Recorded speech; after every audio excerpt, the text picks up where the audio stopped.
Hi, this is John Carrington for Eye on Baltimore, and our eye is going to be on the Maryland Historical Society. Why? Because they sponsored the fabulous 1812 fashion show. The War of 1812. Remember the bombardment of Fort Mchenry? Well, those folks had a certain style of clothing and a certain style of social grace, and you're going to get a chance to see a slice of that at the Maryland Historical Society during the fabulous 1812 fashion show.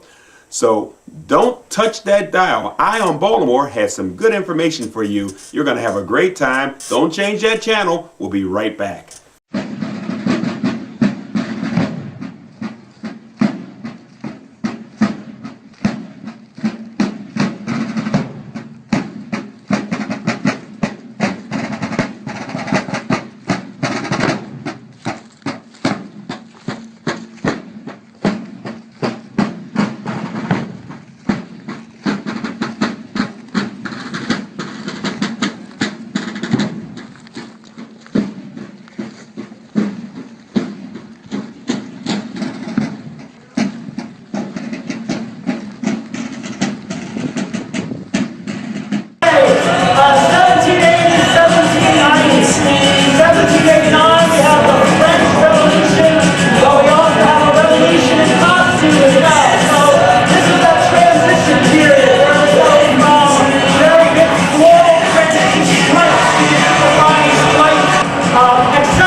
Is here. You see the focus on antiquity. This particular evening gown was copied directly from a fashion empire period ladies' fashion. Notice the high lace line. I know some of the gentlemen are. The puffy shoulder sleeves. The simplicity of design and the lightness of fabrics to show the full Grecian form. Remember, to be educated, you study the Greek and Alexander modeling this because the fashion is directly inspired from the Middle East, of course, like Alexandria, with the British armies in India, French troops garrisoning coasts in the Middle East. These Eastern and Indian touches made their way. So here we see the lovely Grecian and Romanesque forms heavily influenced by the color and dash and panache of the Middle East and in India. You see the fine cotton dress and how sporting a blue floral on a nice cream base, clothed into winter. Allow me to introduce Molly Urtel for the early fall, late summer, and Cecilia Dowdley with our winter edition. Welcome back to Eye on Baltimore. You know, I had a wonderful experience. I went to the Maryland Historical Society to the 1812 fashion show, and I saw military people dressed in full costume who were actually in the battle. Well, actually, they pretended they were in the battle of 1812, the bombardment of Fort Mchenry, and the wonderful job that those military people did in defending our great city and defending our nation. So we got something we want you to watch here. Take a look at this. Okay. We're back with Howard Kuntz, Fabulous Fashions of 1812. That was a big fight. You were there. You saw what happened at the fort. What did your characters see? Well, I manned the outer battery, comprised of 18 and 36-pound naval guns, cannons. And we were there from the very beginning to the very end.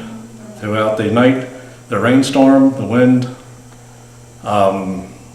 It was a night to remember, you might say. Cold, very, very frightening, smoke, the screaming of the rockets coming over, the bombs that was coming through. You could see the bombs as they came across. It took about 14 seconds probably for the shell from the firing of the mortar from the gun, which was 1.5 miles away, 2 miles. We could see the aperture of the gun, the bomb, and hopefully it didn't hit us. Wow. But we had to dodge those 300-pound mortar shells from the British. All right, the average age of the Americans was 18 years of age, and you had to command people who were within that age range. What was that like? Well, it's no problem whatsoever. We were all there for the duration. We knew what was at stake, and we followed the orders that was given to us by our gunners. All right. What did you learn from experiencing the fashion show and wearing the hat? How did it affect you personally? Well, you have a better grasp of history, for one. You have a better grasp for what the men of the 1800 era, the 1812 era, went through. We tried to live it, we tried to experience it on our scale. And we tried to impart this to our visitors from all over the world. Every weekend we see people from almost every continent, and they always have the best questions, and we try to impart those questions with a good answer. Why the short waistcoat? Well, the outfit that we're wearing is the normal outfit for a sailor of that era. There was no uniformity of the outfit. It was drawn from the quarters of the ship. Your pants could be sailcloth, or they could be cotton. The waistcoat, as we call it, a waistcoat, is just a vest. The blue jacket, everybody in the Navy wore a blue jacket. The British, the Americans. Even today, when you go into the Navy, you get a manual called the Blue Jackets Manual. And the tie served a lot of purposes. During bombardment, you'd take the tie off, put some gun cotton in your ears, tie it around your neck, and you would have like a muffle. It also sweat rag, and you could use it to render a first aid type deal if you got wounded. The shoes, aboard ship, usually you didn't wear shoes because the decks were smooth, and you also climbed the rigging. The shoes themselves were very flexible. Some had buckles, some didn't have buckles. The pants are wide-legged in case you get tossed overboard. You can get out of your trousers really fast. And they also, when you're holystone in the deck, you can roll your trousers up over your knees so they don't get dirty. All right, well, I want to thank you, and we'll be right back with more. Now, wasn't that fascinating? I mean, you felt like you were really there watching an actual person who defended Fort Mchenry. And that's the kind of information we need to feel proud of our city and proud of Fort Mchenry, a national landmark. So we'll be right back with more Eye on Baltimore. There's the young lady in the day dress. Again, it was considered improper for a lady to have her head covered outside, like I was talking about earlier. But again, if you are into shopping, you can buy a bonnet, but for a real flair, might I suggest that you consider a turban. You may say, well, why a turban? Why are these great ladies wearing turbans? These became very popular when Napoleon invaded Egypt in 1798. They discovered and brought back the Rosetta Stone. And this introduced a whole new way of, again, the way to bring the Middle East back here to, in a sense, the American West. Newspaper accounts extol the virtues of the Far East. Here, talk about your headgear. Stephanie, this is Stephanie, by the way.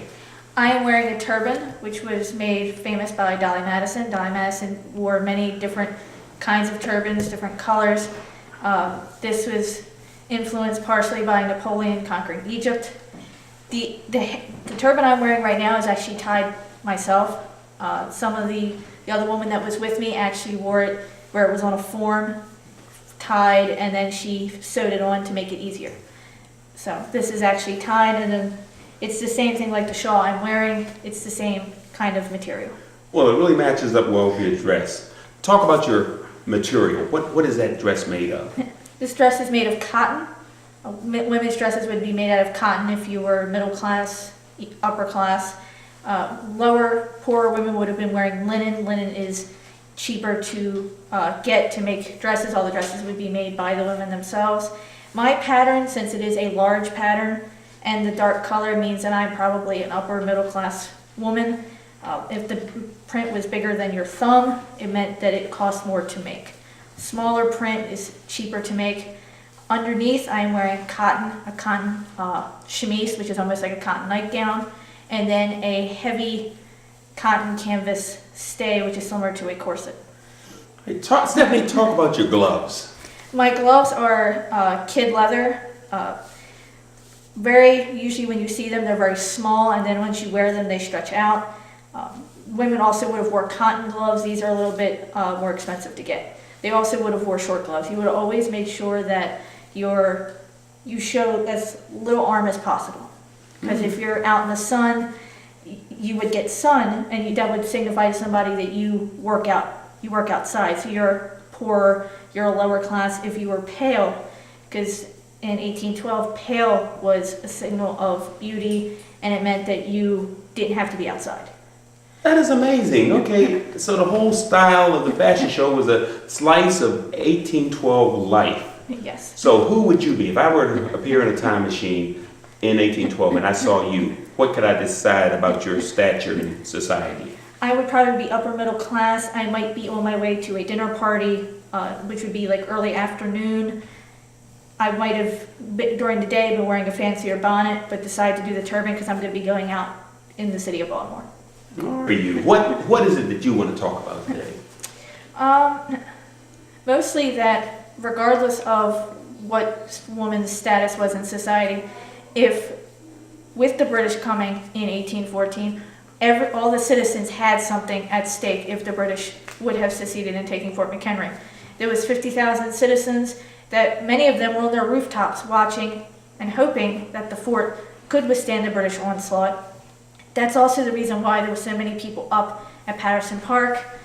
You know, they had been building entrenchments to protect their city, not only their livelihoods, but also the women, the children, because if the British take Baltimore, what difference, who knows what they might do to us? It might be, they might take the women, kill the men. It wouldn't really matter what your status is in society. We all had a common goal in making sure that our city did not end up like Washington, D.C. And another thing to keep the British, a lot of the merchants sunk their ships, their livelihoods, to go across the harbor to keep the British from being able to get closer. Because many of your British gunships are heavy gunships, so the Chesapeake Bay is shallow, many of them would run aground. That's why so few ships got close within the range of Fort McHenry's guns during the bombardment. Well, thank you for that bit of insight, Stephanie, and we'll be right back with more. Now, wasn't that exciting? A young woman talking about how she felt as an actual character involved in that war of 1812, the bombardment of Fort McHenry, what her reaction was, how it felt to her to be there in that scene. And that's what we're all about here on Eye on Baltimore. We're going to be back with more. Don't go anywhere. Totally on board with fashion. You'll notice the hat, the chapeau de bras, that could be worn under the arm. The British wore it fore and aft. Napoleon wore it side to side. Americans, being neither pro-French nor pro-British, cocked it off to the side and simply called it a cocked hat. We can also see how, in a way, civilian dress influences the military, and vice versa. Look at that fine cloak, ladies and gentlemen. Notice on his left shoulder, you'll see a gold bullion epaulet. Gold being the color of artillery. The epaulet on the left shoulder designates lieutenant. Perhaps this is why the British call them lieutenants, because they wore their epaulet on the left side. Uniform, interestingly enough, the design for guys from Fells Point who wanted to look like Westerners while living on the East Coast. Wow, we are having so much fun at the Maryland Historical Society. I'm having a lot of fun with it. What really impressed me was a couple of young African Americans who were involved in this fashion show, 1812. And take a look at what they did. Seaport. So here we see African Americans and white sailors. This is the epitome of form-following function. Sailors have to work the lines of a ship. They have to work the docks of Baltimore. These short jackets are the best. You can see they're still tight underneath the armpits, but no long tails here, nothing that can get caught on anything. Worn open, a lot of freedom of movement. Herman Melville talked about his white jacket in the summer and his blue jacket in the winter. You can also see Mr. Coots there doffing his hat. He might also put... And what was really exciting for me was that I had a chance to talk to them out of costume. And this is what they shared. And this is Kwame, and he was in the fabulous fashions of 1812. Kwame, explain what your costume was, because this is not the costume, folks. It's a different costume. Talk about the costume you had on. Well, my costume basically consisted of a couple of parts. There were these sailor pants which had flat front trousers, which they unbutton in the front just so like if you had to use the bathroom or anything, and they tie in the back. Then there was an undershirt which was bluish plaid, a waistcoat which is like a modern day vest, but it has 2 layers, one in the front, one in the back, and a nice sailor's coat to go over top. And Did you wear a hat? I did not have a hat. I wasn't that high up in rank to wear a hat. Ah. Yeah. Also, you were African American. Yes, one of the 20% Okay. of us that were there. So 20% of our Navy in 1812 was African American. Yeah, there was a huge African American population there because there was really no other job that you could do back then. You could be like a tailor or a domestic worker, but who really wants to do that after winning their freedom? How did you feel about portraying an African American in 1812 in the Navy? But talk about how it personally affected you. I guess it was sort of weird because there was one other African American sailor and we were the only African American people in the fashion show at all. So like it was weird because it's like you're going back into your heritage and your culture, and like people usually don't like to talk about it because people like to keep race under the table and like not like to ignore it nowadays and act like everything didn't happen. And most people don't even know that they were African American sailors. So they think the whole entire Navy was white and that we were still slaves at this time, but they were like a huge free population in Baltimore. Well, you did a good job, Kwame. Oh, thank you. And we'll be right back with more. Hey, how'd you feel about this? I really enjoyed this fashion show because most of the time I'm behind the scenes and I do most of the research. So it was actually fun to put on the costume or uniform and just like go out there and be the character because most of the time I'm doing it for someone else and like you don't really get to be recognized. And it was fun to be on stage for once. All right. Kwame, do you have any closing thoughts for me here? Yeah, it was a really fun experience and I would love to do it again. And I'd like to thank you for interviewing me for this process. And thank you for being a part. Oh. And we have Christian here, and Christian had the pleasure of being a part of the fabulous fashions of 1812. And Christian, what was your character? Talk about it. I was one of the African American sailors. Part of that small portion that was actually there. It was a very nice experience. Another friend of mine was also an African American sailor, and we had a jacket, we had vest underneath, a shirt under that. I had a tan, red, and blue on. He had a little bit of plaid mixed with some stripes. I had a really good time. It was really fun. All right, well, talk some more about how you personally felt being a character from 1812. Act as if we were soldiers, act proper as we should, because back then we didn't have that many rights, but we were free at the time. There were a lot of free slaves at that time. I did my best, at least I thought I did. So. Well, you represented the African Americans who served in 1812 in the Navy, and I believe it was 20% of the Navy at that time. Right. Did you have to do anything special with your hair, or did anybody tell you how to walk or talk or be a part of this fashion program? No, not really. We just had to, put on a costume and sort of. Now, isn't that fascinating? It's wonderful to know that we have students at the Baltimore School for the Arts who are so excited about learning how to be actors and models and professionals in the broadcasting industry. And these two shared what they got out of that experience of being in a fashion show for the year 1812. Wow. Well, we're going to be back after we take this break. Don't go anywhere.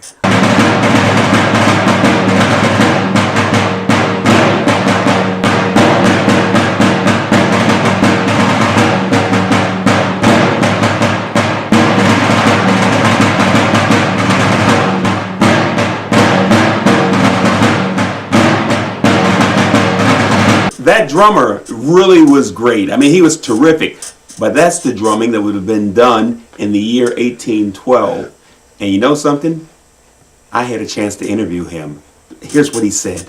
This is Dan Morrison, and he's dressed as a drummer boy from 1812. Dan, how did you get in character for this performance? All right, so I'm a volunteer at Fort Mchenry National Park and Historic Shrine. I've been volunteering there for 5 or 6 years now. I believe I started when I was in 4th grade.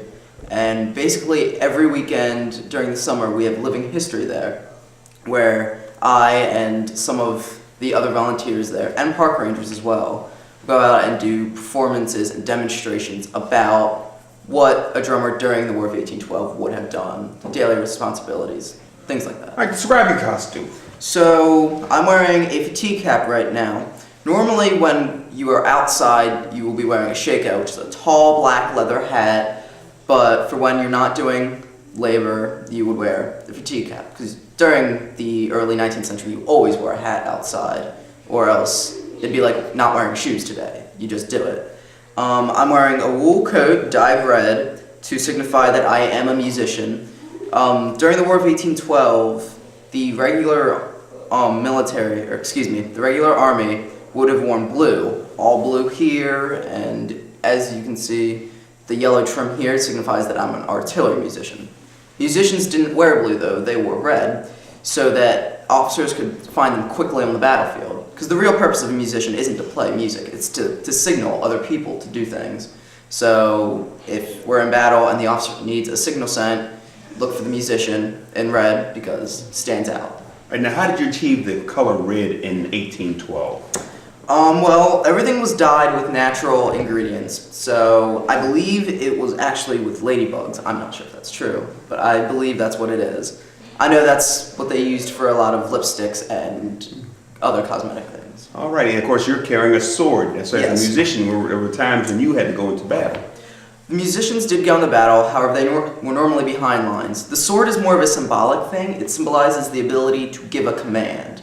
I'm not authorized to draw the sword for any reason whatsoever, but as, like I said earlier, we relay commands given from officers. So that's what the sword represents. Talk about your background, being at Fort Mchenry. Well, I really do enjoy social studies in school. Currently, as an elective, I take a second social studies class in addition to the one that everybody else takes. I take 2 foreign languages instead of 1 like most people. I take Spanish as well as Chinese. I'm still working on that. What advice do you have for other students who aren't taking full advantage of the educational opportunities that they have?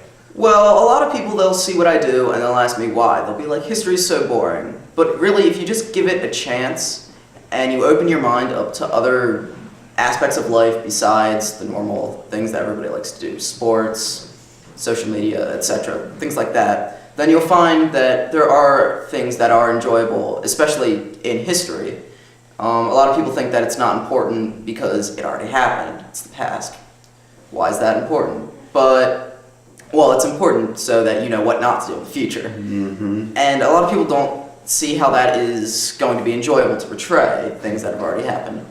But if you just give it a chance, you'll see that the people that you meet are very interesting, they're fun to talk with, and really the experiences that I've had have been pretty cool. All right, well, I want to thank you, Dan, and we'll be right back with more. He's a wonderful young man. He's terrific. I'm so proud of him. Look, we're going to be back with more of Eye on Baltimore.